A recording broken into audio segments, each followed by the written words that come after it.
Halo pemirsa, salam sehat untuk kita semua. Jumpa lagi bersama saya Rini Kustiani dalam program Teras Negeri.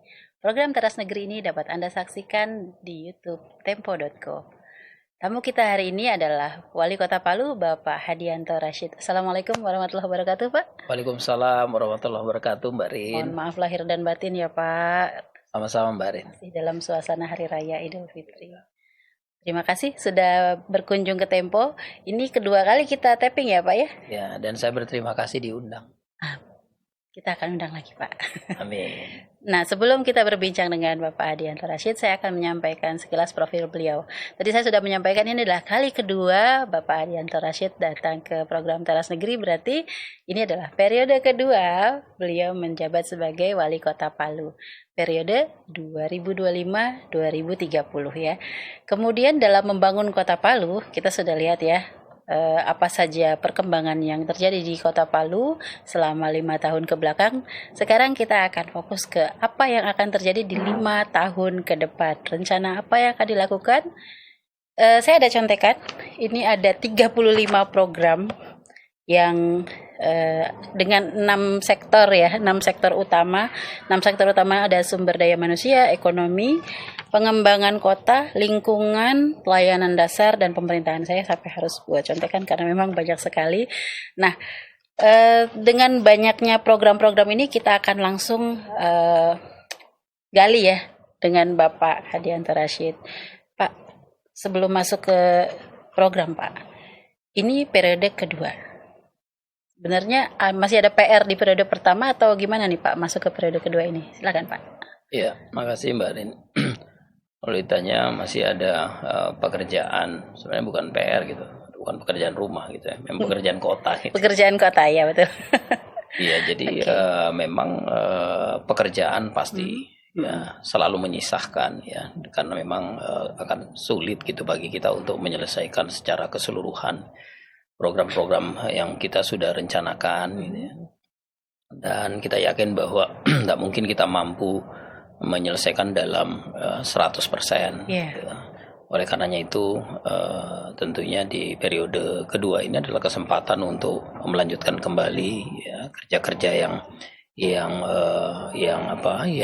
belum, ya kalau bilang belum rampung, belum selesai, dan pekerjaan-pekerjaan yang cukup mendapatkan apresiasi dari masyarakat itu terus akan kita juga lakukan gitu ya, karena itu yang menjadi dasar saya kembali kemudian dipilih oleh masyarakat untuk periode kedua. Oleh karenanya bagi saya bahwa pekerjaan yang sudah dilaksanakan kemarin akan terus kita dorong untuk kita kuatkan, untuk kita tingkatkan, dan juga menyempurnakan dengan rencana kerja di periode kedua ini. Oke Pak, di periode kedua, kampanye kemarin ya Pak, saya mendengar Bapak semangat untuk percepatan pembangunan 3 kali lebih cepat dari periode pertama. Nah itu gimana Pak? Sementara pemerintah pusat efisiensi anggaran dan sebagainya. Strateginya seperti apa jadinya? Jadi kita bukan hanya bicara bahwa pembangunan itu infrastruktur saja gitu, tetapi hal-hal yang lain ya, hal-hal yang lain. Jadi karena ada masalah lingkungan di sana, ada masalah pendidikan di sana, ada masalah kesehatan di sana, ada masalah sumber daya manusia di sana, ada juga masalah juga pemerintahan di sana ya. Nah, kesemua ini perlu mendapatkan perlu mendapatkan penguatan yang lebih, apalagi mengambil pengalaman kerja yang dilakukan di periode pertama yang tentunya evaluasinya juga cukup gitu ya, untuk kemudian melakukan perbaikan-perbaikan yang diharapkan kemudian mampu menggerakkan kerja-kerja pemerintah bisa lebih cepat gitu. Ya. Jadi ketika terjadi efisiensi itu tentu sudah ada strategi yang dilakukan untuk program tetap jalan, efisiensi tetap diterapkan juga gitu Pak ya. Jadi terkait dengan efisiensi yang diterapkan oleh pemerintah ya, bahwa efisiensi yang dilakukan ini adalah di mana pemerintah pusat, dalam ini Bapak Presiden ya, mengarahkan kepada pemerintah daerah untuk mengevaluasi kembali anggaran yang sudah ditetapkan untuk kemudian betul-betul dibuat prioritasnya gitu, prioritas yang tepat ya, apakah belanja ini betul-betul efektif, hal yang prioritas atau tidak, itu yang kemudian diefisienkan. Nah, dari efisiensi itu kemudian dikembalikan kembali kepada pemerintah daerah untuk kemudian meletakkan anggaran tersebut pada belanja-belanja yang memang urgent bagi pemerintah daerah ya, khususnya untuk mendukung dan mendorong visi misi daripada kepala-kepala daerah yang ada gitu ya, agar supaya kepala-kepala daerah ini kemudian tidak tertinggal gitu. Karena banyak kepala daerah yang hari ini berhasil, mereka ada kepala daerah yang baru. Kalau kemudian harus menunggu misalnya nanti di belanja tahun depan ya, maka mereka sudah lambat 1 tahun. Ketinggalan. Maka kemudian efisiensi itu dikembalikan untuk kemudian mendorong gitu hal yang berhubungan dengan program kerja yang dianggap efektif dalam mendorong dan mensukseskan apa yang menjadi program dan visi misi daripada kepala daerah. Berarti ada kemungkinan realokasi juga Pak ya untuk beberapa poin. Ya, artinya kalau realokasi sudah pasti ya, sudah pasti. Tinggal itu tadi menakar urgensi program. Iya, menakar urgensi karena kemudian kan akan diusulkan kembali ke pusat. Pusat yang kemudian akan melakukan evaluasi apakah hal ini sudah tepat atau belum. Oke. Pak, kita mau bedah ini nih Pak. Program-program yang tadi itu Pak, 6 sektor. Pertama sumber daya manusia. Di sini ada pusat layanan sosial, community hub and youth fellowship program, sekolah hukum keluarga, festival seni dan budaya, beasiswa pelatihan keahlian dan keterampilan, pengembangan minat dan bakat olahraga. Saya penasaran sekolah hukum keluarga. Apa pentingnya Pak sekolah hukum keluarga menurut Bapak? Ini bukan sekolah hukum, tetapi sekolah keluarga. Sekolah keluarga. Jadi sekolah keluarga ini adalah program kita dalam membuat sebuah keluarga menjadi keluarga yang produktif. Produktifnya bagaimana? Produktifnya gini, kita kenal home industry gitu ya. Home industry ini merupakan salah satu program ya kerja yang terbangun dalam sebuah keluarga yang kemudian dengannya menghasilkan ya. Nah, kita lakukan itu. Jadi ada pembinaan yang kita akan berikan kepada keluarga-keluarga. Nah, kepada keluarga-keluarga yang kita anggap bahwa keluarga ini perlu penguatan untuk mengetahui apa yang harus mereka lakukan untuk earning for their living gitu ya. Agar supaya mampu mereka memenuhi kebutuhan hidupnya seperti apa gitu. Usaha yang harus mereka lakukan. Nah, kita berikan pendidikan itu. Nah, sehingga jadi kita tidak hanya membackup mereka secara parsial, tetapi secara komprehensif. Generally kita backup, kita berikan mereka edukasinya, kita berikan penguatannya lewat bantuan usaha dan lain sebagainya, dan pendampingan untuk memastikan bahwa keluarga ini menjadi keluarga yang mandiri, yang keluar dari kesulitannya. Artinya dari sekolah keluarga ini mungkin akan muncul entrepreneur kecil ya, UMKM gitu Pak ya, kira-kira ya? Ya, tadi saya sampaikan bahwa ya betul sekali ya, akan muncul entrepreneur. Kita harap kemudian ini menjadi sebuah home industry yang pastinya kalau ketika ini membangun home industry akan menjadi perputaran ekonomi penyerap lapangan pekerjaan. Jangan salah kalau misalnya kalau misalnya satu rumah kemudian mampu menyerap 5 tenaga kerja, dikali dengan gitu jumlah yang banyak, maka bisa luar biasa itu untuk pergerakan ekonomi masyarakat. Nah, kemudian bicara di sektor ekonomi nih, masih bersinggungan dengan yang pertama, itu ada akselerator bisnis, urban farming and living fresh market, Palu Creative Hub and Coworking Space, Palu Marketplace, transformasi BUMD, dan Palu Investment Forum. Nah, Palu ini kan punya potensi yang besar nih, misalnya kayak urban farming dan living fresh market. Itu implementasinya seperti apa nanti Pak? Iya, jadi kita ngomong urban farming gitu karena kita memang memiliki designated zone ya, yang diharapkan kawasan ini bisa menjadi kawasan urban farming. Ada kawasan khusus untuk urban farming. Dan ini on process. Ya, kita berharap moga-moga ini bisa secepatnya gitu mendapatkan mendapatkan dukungan full ya penyelesaian dari pemerintah pusat. Contoh misalnya kawasan likuifaksi Petobo dan Balaroa.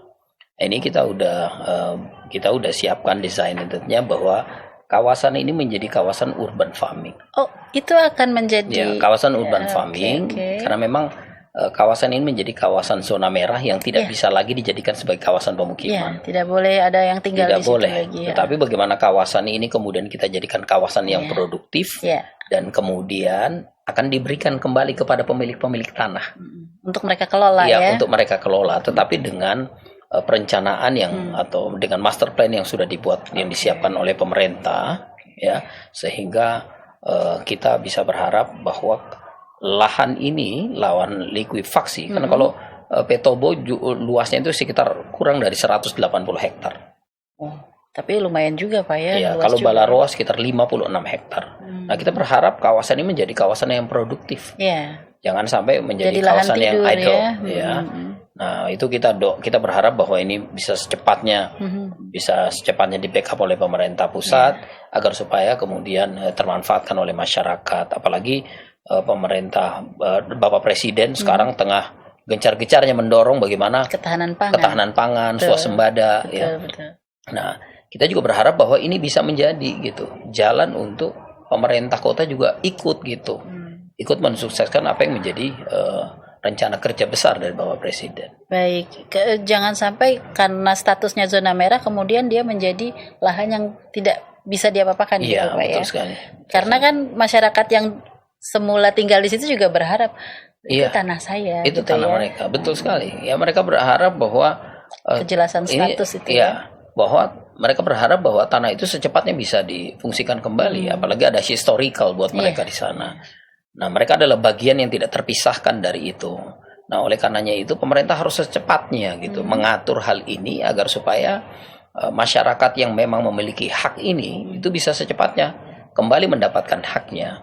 Maka pemerintah Kota Palu menawarkan bahwa kawasan ini dijadikan sebagai kawasan urban farming lewat konsep konsolidasi lahan supaya bisa betul-betul pemerintah juga ikut melindungi. Jangan sampai misalnya kalau dijadikan sebagai kawasan pemukiman kemudian terjadi lagi likuifaksi seperti bahaya. 2018 berarti pemerintah tidak melindungi. Tetapi dengan tidak memanfaatkan juga berarti pemerintah juga tidak melindungi masyarakatnya. Maka kita harus secepatnya mendorong bahwa kawasan ini menjadi kawasan yang produktif. Oke, itu jalan tengah yang mungkin win-win solution ya untuk saat ini Pak ya. Boleh dibilang win-win solusi atau memang dibilang bahwa harus secepatnya karena memang ada hak di sana yang harus dikembalikan gitu. Tetapi pemerintah mengaturnya dengan aturan yang lebih baik demi keamanan, perlindungan dan pemenuhan hak masyarakat. Oke, baik. Ini di sektor yang ketiga adalah pengembangan kota. Pengembangan kota ini ada 7 ini. Pengembangan pusat kota baru, penataan kawasan tematik, penataan kawasan kumuh atau urban renewal, penataan jaringan drainase kota, smart transportation, pembangunan stadion olahraga, dan pembangunan Masjid Agung Kota Palu. Yang menarik nih penataan kawasan kumuh atau urban renewal, Pak. Kita tahu di berbagai daerah pasti ada penataan untuk daerah slum ya.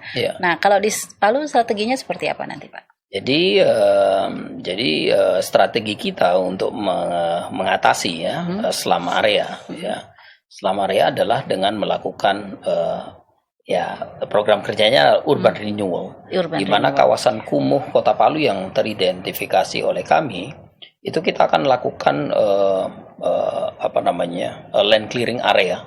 Kemudian akan kita rebuild, kita akan bangun kembali kawasan itu menjadi kawasan pemukiman yang layak huni, yang memenuhi semua ketentuan, di mana masyarakat nanti yang sekarang berada di sana itu nanti tinggal terima kunci,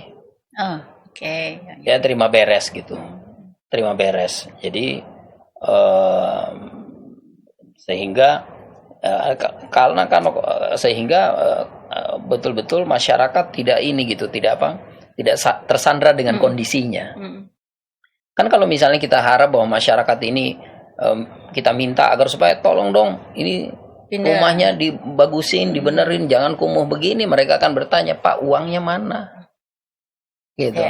Kalau kemudian kita intervensi dengan bedah rumah, kumuhnya tidak akan hilang. Gitu. Kumuhnya tidak akan hilang gitu, karena masalah kekumuhan itu bukan hanya masalah rumah gitu ya, tetapi infrastruktur yang lain. Ya, drainasenya, RTH-nya, ya, kemudian jalan dan lain sebagainya yang tidak tertata dengan baik itu juga merupakan bagian dari kumuh gitu. Maka kemudian ya kita melakukannya dengan bedah kawasan.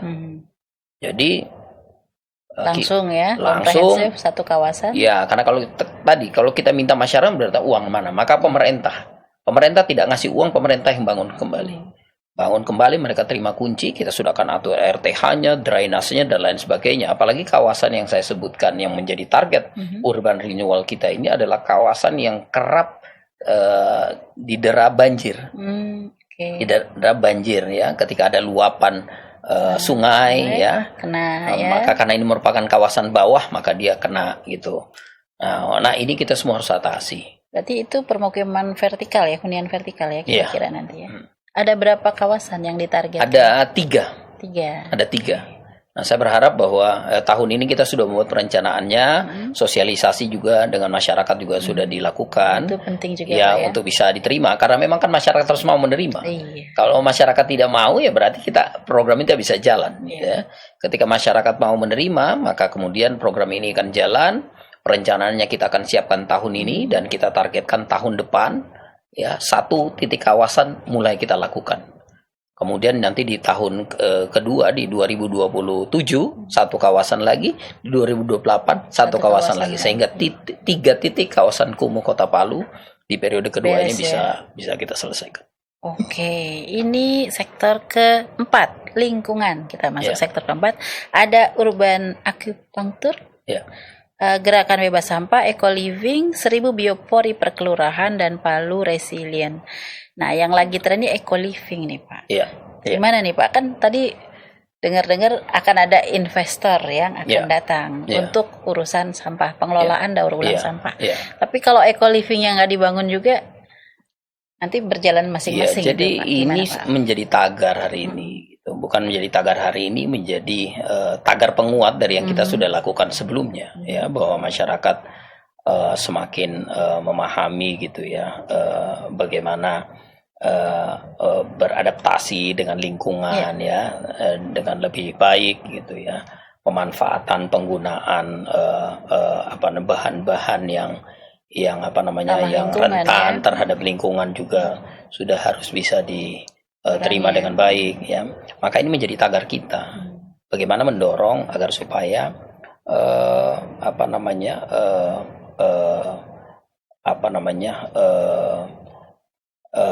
ya saya bilang bukan kehidupan gitu, tetapi ya bagaimana keseharian kita itu sudah bisa betul-betul menerapkan bagaimana hidup hijau gitu, hidup hijau, pokoknya hidup enggak juga kita bilang sempurna bagaimana, tapi betul-betul sudah concern lah terhadap lingkungan.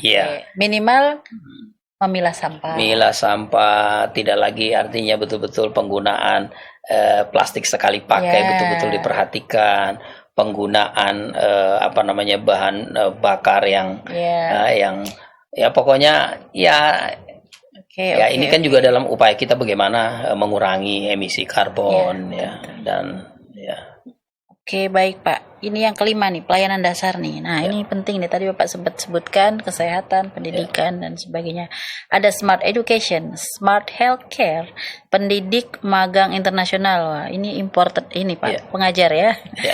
Taman literasi perkelurahan, national and international student exchange, pelayanan kesehatan mental, PAUD berkualitas dan gratis. Nah, saya tertarik dengan yang pendidik magang internasional, Pak. Sudah jalan, Pak, atau akan? Alhamdulillah, itu masuk dalam program periode kita yang kedua.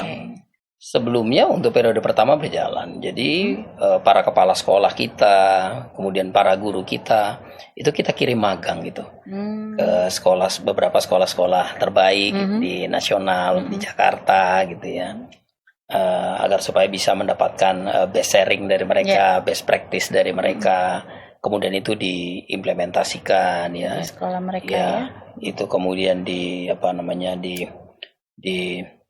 disosialisasikan ya, diterapkan juga di Kota Palu agar supaya pendidikan Kota Palu juga semakin baik, bisa mengikut gitu ya.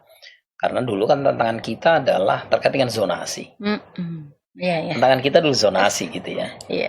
Anak-anak maunya semuanya masuk ke sekolah yang bagus. Iya, sekolah internasional. Sekolah bagus. Sekolah sedangkan zonanya nggak masuk.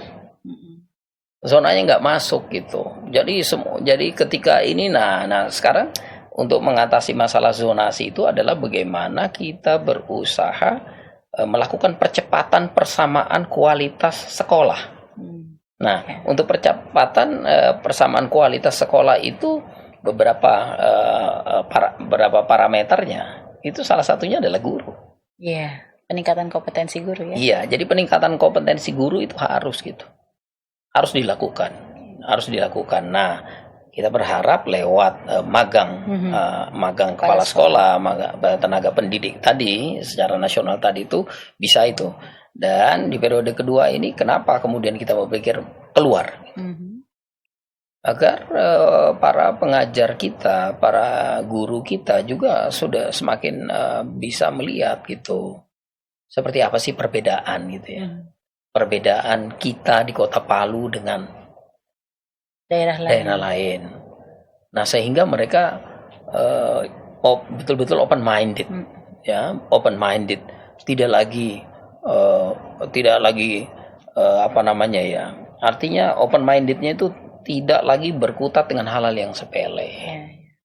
Mereka udah betul-betul melihat, wah ternyata di luar sana perubahannya seperti ini. Kok kita masih bicara pagar, di luar nggak bicara pagar lagi, gitu ya, begitu. Terus ternyata anak-anak di luar seperti ini, kenapa? Kira-kira seperti itu. Jadi ya tadi saya bilang best sharingnya, best practice-nya yang kemudian bisa terserap dengan baik, supaya kita bisa kirimkan, tularkan kepada kepada sekolah di mana kita bertugas, kemudian juga bisa kita tularkan gitu kepada teman-teman pendidik yang lain yang belum mendapatkan kesempatan. Baik, Pak. Ini yang keenam di pemerintahan ada Open and Responsive Government, Pusat Layanan Digital, PNS Magang Internasional, dan City Branding. Saya mau tanya Open and Responsive Governance. Bapak masih buka pintu rumah jam 5:30, Pak? Masih Mbak Sin. Setiap hari, Pak ya? Setiap hari mulai 5:30. Tapi pagi. Terobosan yang periode kedua apa nih, Pak? Mungkin jam 5 Pak jadinya. Ya, jadi gimana, Pak? Jadi kita kan punya aplikasi yang namanya Sanggup Palu. Jadi aplikasi ini kan aplikasi yang kalau kita bilang aplikasi digital gitu ya, pemerintah Kota Palu. Kita kalau masyarakat bertemu dengan saya itu jam 5:30 setiap hari. Setiap hari. Tapi kalau dengan menggunakan Sanggup Palu, maka setiap waktu. Setiap waktu. Itu yang kita maksudkan. Menyampaikan pesan kepada masyarakat bahwa pemerintah hari ini berusaha untuk menjadi pemerintah yang open dan responsif. Nah, gitu. Agar supaya pemerintah ini menjadi pemerintah yang open dan respons, maka mohon didukung. Cara mendukungnya bagaimana? Mohon aplikasi Sanggup Palu yang merupakan aplikasi digital pelayanan pemerintah Kota Palu kepada masyarakat, tolong dipunyai. Harus digunakan. Karena itu juga akan sangat membantu saya dalam mengidentifikasi masalah, ya.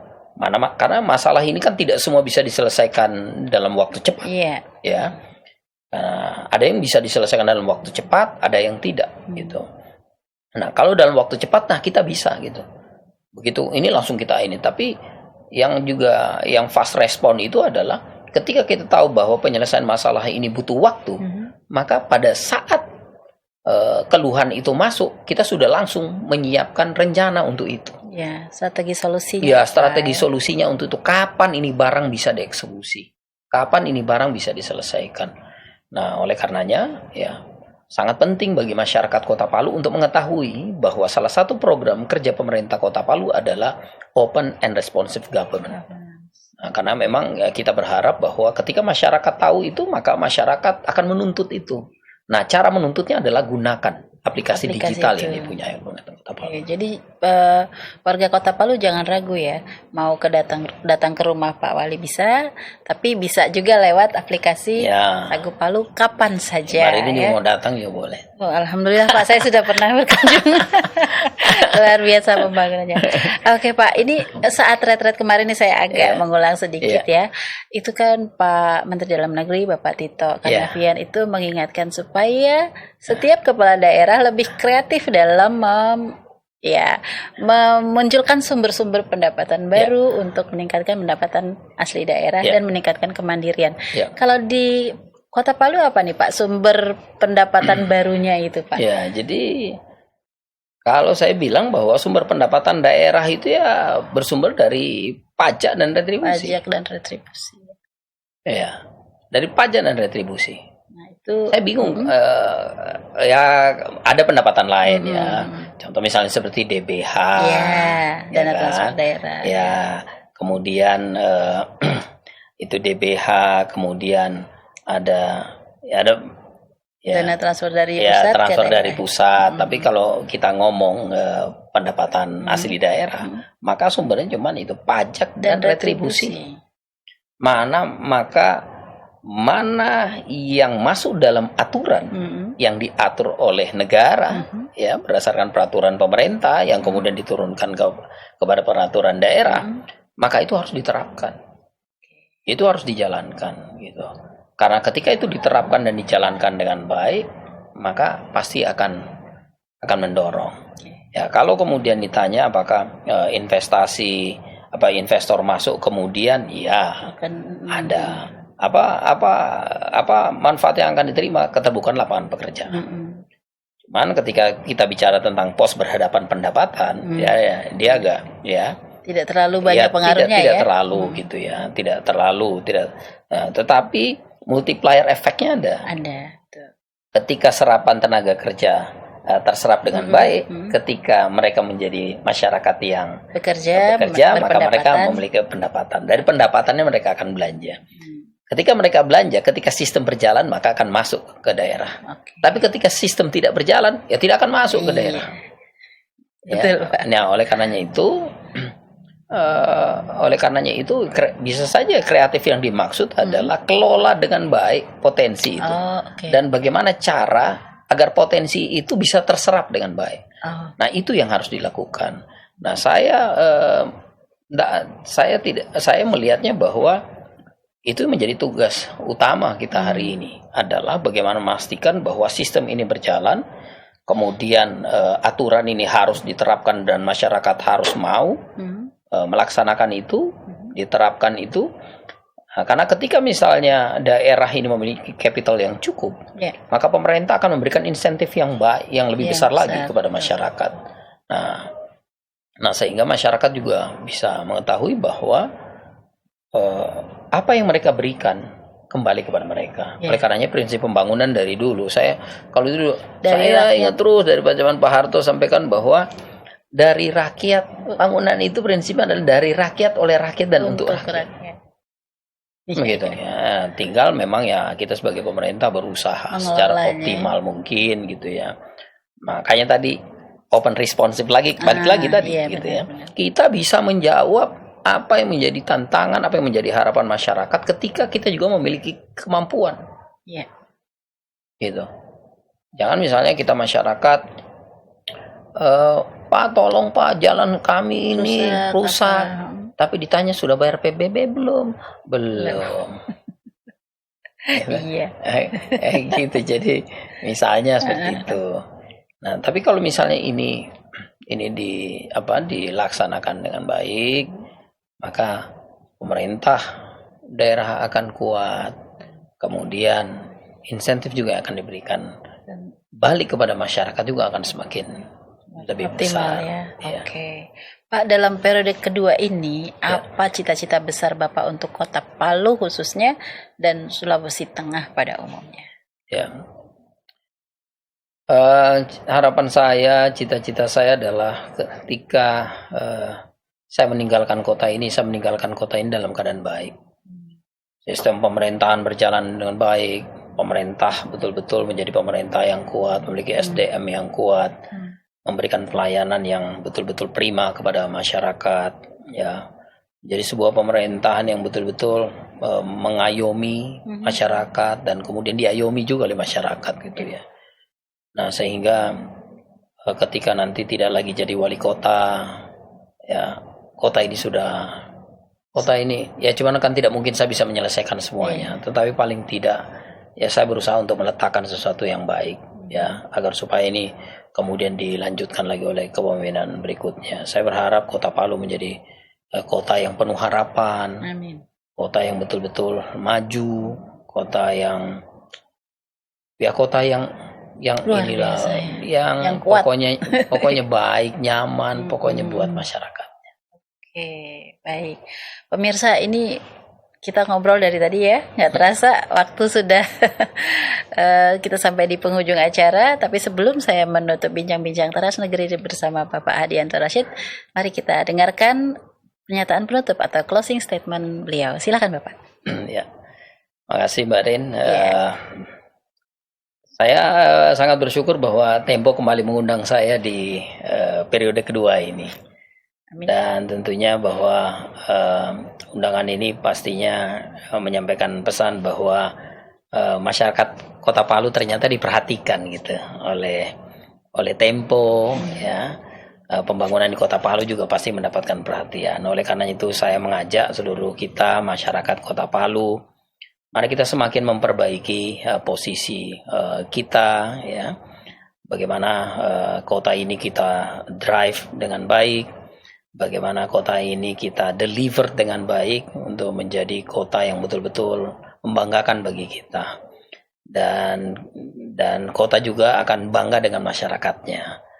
Dan saya berharap moga-moga periode ini merupakan periode yang akan baik dan insya Allah akan menjadi periode kerjasama yang lebih baik, dari saya ke kita masyarakat dan sebaliknya dari pemerintah ke masyarakat dan masyarakat ke pemerintah. Karena hanya dengan membangun kesepahaman yang baik, kemudian kerjasama yang baik, barulah kemudian ini bisa kita wujudkan. Jadi terima kasih kepada Tempo kasih juga, telah Pak. memberikan perhatian baik kepada kami pemerintah Kota Palu, kepada Kota Palu. Ya, siap. Terima kasih dan moga-moga bisa juga mendapatkan insight yang banyak dari Tempo saja, Pak. terkait dengan Kami dapat kira-kira insight. apa sih yang bisa dilakukan Oke, kami baik. di Kota Palu. Makasih Mbak Rin. Terima kasih juga Pak Hadianto Rashid berkenan dan meluangkan waktunya untuk datang ke Tempo dan berbagi informasi, inspirasi juga dalam program Teras Negeri. Baik, pemirsa, program Teras Negeri akan kembali dengan sejumlah kepala daerah yang memberi inspirasi untuk kemajuan negeri. Saya Rini Kustiani beserta kru yang bertugas pamit undur diri. Sampai jumpa.